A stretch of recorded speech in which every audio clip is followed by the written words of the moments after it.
Olá amigos, tudo bem? Nós vamos gravar agora a segunda parte da aula de O Livro dos Espíritos da quinta-feira, dia 3 de dezembro de 2020.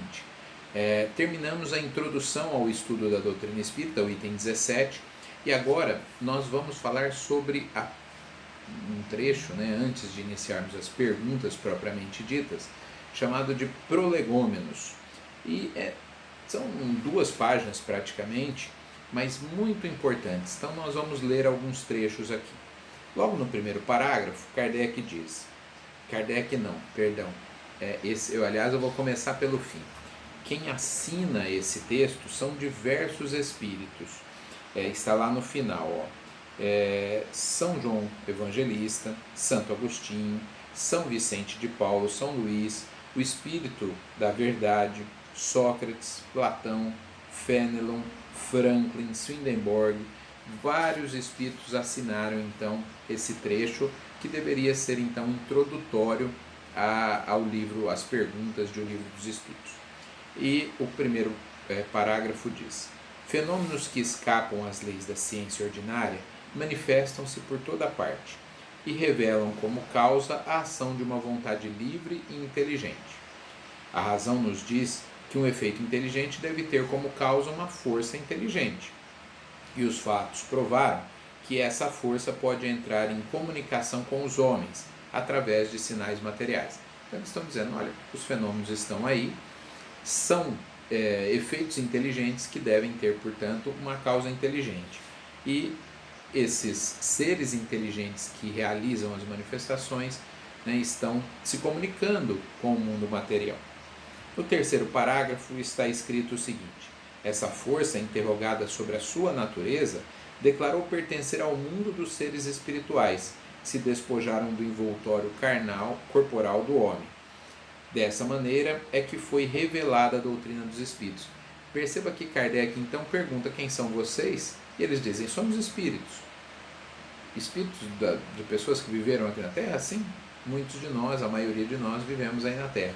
Então Kardec não inventou nada, eles se apresentaram como sendo espíritos de pessoas que tinham animado pessoas aqui na Terra. Alguns famosos, conhecidos, outros não. Os espíritos anunciam que os tempos marcados pela providência para uma manifestação universal estão chegados e que, sendo os ministros de Deus e os agentes da sua vontade, cabe-lhes a missão de instruir e esclarecer os homens, abrindo uma nova era para a regeneração da humanidade. Então eles falam, olha, a humanidade já progrediu o suficiente e agora temos autorização para trazer essas informações, essas novas informações, revelá-las à humanidade.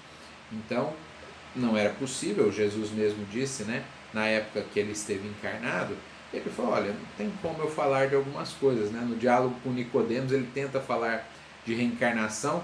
Nicodemos falou, mas como, mestre? Como eu posso, um homem velho, voltar ao ventre de minha mãe? Ele falou, então, Nicodemos, se nem você, que é um sábio, não consegue entender isso, como eu posso falar isso para as pessoas? Agora, 19 séculos depois do Cristo, a doutrina espírita surge já com a possibilidade de nos revelar aquilo que antes a ignorância que a humanidade se encontrava não permitia. Este livro, que é o Livro dos Espíritos, é o compêndio dos seus ensinamentos. Foi escrito por ordem e sob ditado dos espíritos superiores para estabelecer os fundamentos de uma filosofia racional, livre dos prejuízos do espírito do sistema. Nada contém que não seja a expressão do seu pensamento e não tenha sofrido o seu controle, ou seja, dos espíritos. A ordem e a distribuição metódica das matérias, assim como as notas e a forma de algumas partes da redação, constituem a única obra daquele que recebeu a missão de publicar. Então eles dizem, o que o Kardec fez, ele tinha a missão de publicar essas ideias, foi organizar essas ideias. Edmir, então Kardec não tem importância nenhuma? Não, importância imensa. Sem ele a doutrina espírita não teria saído. Aliás, contam os espíritos, revelam os espíritos, que vários estavam encarnados com a proposta de ajudar na codificação. Então, médiums estavam encarnados. O Kardec tinha a função de capitanear esse processo. Caso Kardec falhasse nessa missão, tinham outros já encarnados. Alguns, né, espíritos revelam que Leon Denis, que foi continuador, escreveu obras importantes, chegou a conviver com Kardec, né, mas logo era mais jovem, portanto viveu até o início do século XX, e Leon Denis seria possivelmente o codificador caso Kardec tivesse falhado na sua missão, mas isso não aconteceu, né?